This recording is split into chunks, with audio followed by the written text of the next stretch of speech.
नमस्कार, मैं अशोक दशोरा, अध्यक्ष संस्था पौरुष इंदौर और पुरुष आयोग समन्वय समिति दिल्ली का राष्ट्रीय प्रवक्ता हूँ।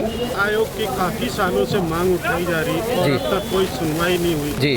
और आज फिर हम देख रहे हैं कि काफ़ी संख्या में यहाँ पे फिर वही दोबारा एक मांग उठाई जा रही है। जी जी। तो क्या लग रहा है आपको, आप लोगों की मांग पूरी हो पाएगी? बिल्कुल बनाएगी पुरुष आयोग। प्रश्न ये है कि सारी बातें लीगल तौर तरीकों से आंदोलन के ज़रिए, मीडिया के ज़रिए हम माननीय प्रधानमंत्री नरेंद्र मोदी जी तक पहुंचाते हैं।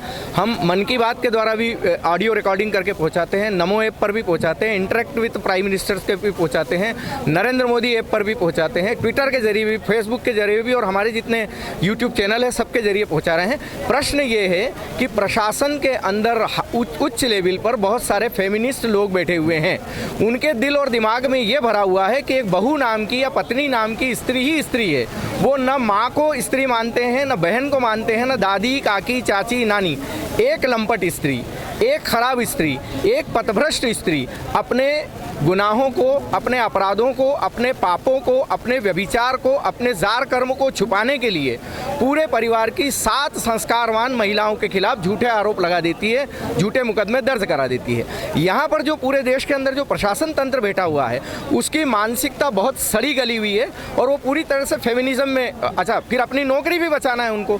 तो चूंकि उनकी मानसिकता सड़ी हुई है इसलिए यथार्थ, सत्य और जो फैक्ट्स है वो माननीय प्रधानमंत्री, राष्ट्रपति, लीगल कमीशन इन तक नहीं पहुंच पा रहा है।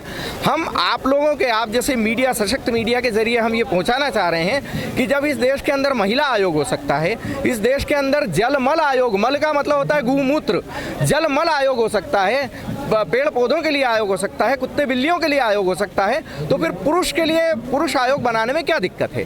भाई आज अगर पुरुष आयोग होता तो सुशांत सिंह राजपूत आत्महत्या नहीं करता। क्यों? कि उसको अपनी बात किसी मंच पर कहने के लिए मौका मिल जाता। अगर पुरुष आयोग होता तो बक्सर का जो जिला कलेक्टर था मुकेश पांडे, वो आत्महत्या नहीं करता। दिल्ली का एसीपी अमित सिंह वो गोली मार करके आत्महत्या नहीं करता। सहारनपुर का एसपी सुमित दास आत्महत्या नहीं करता। दैनिक भास्कर का मोबाइल एडिटर कल्पेश याग्निक तीसरी मंजिल से सलोनी अरोरा नाम की लड़की के द्वारा झूठे बलात्कार के आरोप लगाने पर आत्महत्या नहीं करता। ऐसे कई केस है और आज की तारीख में तो जुडिशरी के खिलाफ भी झूठे मुकदमे दर्ज हो रहे हैं। पुलिस वाले तो कई एसपी और डीएसपी लेवल तक के मेरे पास रोते हुए आते हैं हमारी हेल्पलाइन पर कि हमारे खिलाफ भी मुकदमे दर्ज हो रहे हैं। हमारा ये कहना है कि जिस दिन इस देश के अंदर जुडिशरी अकाउंटेबिलिटी, जुडिशरी रिस्पॉन्सिबिलिटी तय हो जाएगी, अगर कोई जज झूठे मुकदमे पर झूठा, जिस तरह से आप हमारे बीच में एक विष्णु तिवारी पधारे हुए थे जिन्होंने इनोसेंट होते हुए, निर्दोष होते हुए भी 20 साल काल कोठरियों में गुजारे हैं। आज वो बेचारा 23 साल का जवान लड़का था, आज वो 43 साल का हो चुका है। पूरा परिवार नष्ट हो गया, कई उसके घर के लोग मर गए, उसकी ज़मीन बिक गई, सब कुछ हो गया और हासिल कुछ भी नहीं हुआ। तो इसका मतलब जुडिशरी की जो है सिस्टम, उसमें भी गंदी नाली के कीड़े बुला रहे हैं। पुलिस तो इस देश की वही है जो 1857 में लोगों के साथ में प्रहार करती थी, उसकी मानसिकता में कोई भी कमी नहीं आई है। और सबसे बड़ी दिक्कत यह है कि हमारे देश में ऐसे बिना पढ़े लिखे लोग आईओ बन जाते हैं और वो जांच के नाम पर सिर्फ और सिर्फ खेला करते रहते हैं। क्या आप पुलिस वालों को ज्यादा दोषी मान रहे पुरुष आयोग के लिए? जी, पुलिस सबसे ज़्यादा भ्रष्ट है, पुलिस सबसे ज़्यादा पैसा लेकर के। इंदौर में हमने महिला थाने के 3 पुलिस वालों को रेड हैंडेड पकड़वाया है। वहाँ पर आज की तारीख में महिला थाने जितने भी हैं वो दलाली के अड्डे बने हुए हैं। सीधी बात की जाती है, पैकेज चल रहे हैं। सिर्फ लड़के के खिलाफ मुकदमा दर्ज करना है तो 10,000 ला, अगर उसके परिवार के 5 लोगों के साथ करना है तो 50,000 ला। ये धंधा चल रहा है, ये सबको मालूम है। 498 and domestic violence is a legal terrorism और ये 50,000 करोड़ का इलीगल बिजनेस है इस देश का, जिसमें न कोई इनकम टैक्स दिया जाता है, न कोई जीएसटी दिया जाता है। इसमें पुलिस शामिल है, लंपट किस्म के एडवोकेट शामिल हैं, इसमें आपका जो है न्यायिक कर्मी शामिल हैं, इसमें कई छुटभैयन नेता शामिल हैं, कई छुटभैयन पीठ पत्रकारिता करने वाले पत्रकार भी शामिल हैं। क्या सर, जो आपका आयोग है, जो समिति आपने बनाई, अभी तक कुछ लोगों को न्याय दिलवा पाए? बिल्कुल 100%। हम इंदौर के अंदर सैकड़ों बल्कि हजारों युवा पुरुषों को जिनके खिलाफ झूठे मुकदमे दर्ज हो जाते हैं, जब उनके सपने चूर चूर होते हैं तो वो सिर्फ और सिर्फ सुसाइड करने की सोचते हैं, हम उनकी काउंसलिंग करते हैं, काउंसलिंग करके उनको मरने से बचाते हैं, उनको सही एडवाइस देते हैं और उस लीगल एडवाइस के जरिए वो आज जीत भी रहे हैं और मरने से भी बच रहे हैं। सरकार नहीं सुनती, नहीं पुरुष आयोग बनाती, जी तो आगे के कदम क्या उठाए? देखिए, हमारा ये नारा है कि शौक नहीं मजबूरी है, अब आंदोलन जरूरी है ना।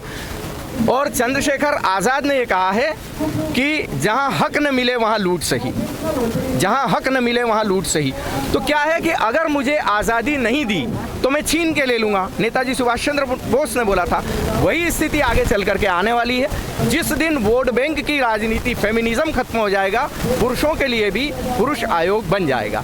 और आज जिस तरह से दो सांसदों ने संसद के अंदर, अंशुल वर्मा जी ने और हरिनारायण राजभर जी ने संसद में उठाया था मसला, तो बात तो निकली है, दूर तक जाएगी, बात तो वो होगी नहीं।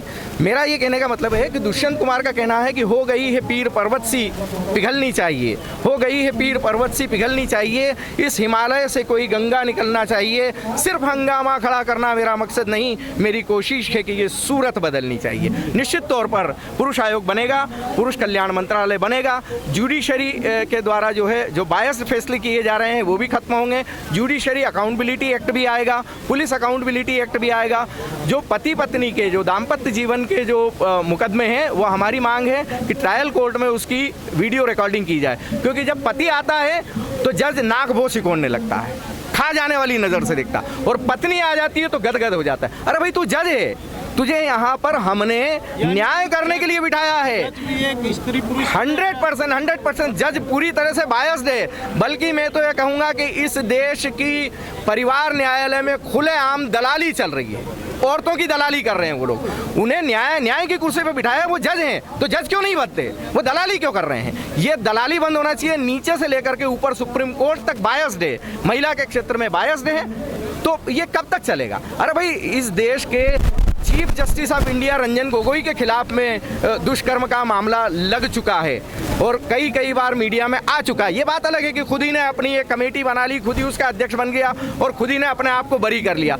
अगर उसमें दम था तो वो भी जाता ट्रायल कोर्ट में, अगर उसमें दम था तो वो फेस करता, और अगर 17 दिनों में उसने अपने आप का 17 मिनट में फैसला कर लिया, तो फिर इस देश के खिलाफ जितने भी पुरुषों के खिलाफ लगे हुए मुकदमे स्वतः खत्म हो जाना चाहिए, क्योंकि सुप्रीम कोर्ट के द्वारा जो भी फैसला किया जाता है वो कानून बन जाता है। फिर बाकी पुरुष क्यों 17 साल तक भुगत रहे हैं? हमें चाहिए पुरुष आयोग, हमें चाहिए पुरुष आयोग, हमें चाहिए पुरुष आयोग, हमें चाहिए हमें चाहिए। लेकर रहेंगे, लेकर रहेंगे, लेकर रहेंगे, लेकर रहेंगे। हमें चाहिए, हमें चाहिए, हमें चाहिए। Like, share and comment. To subscribe this channel, please press the bell icon.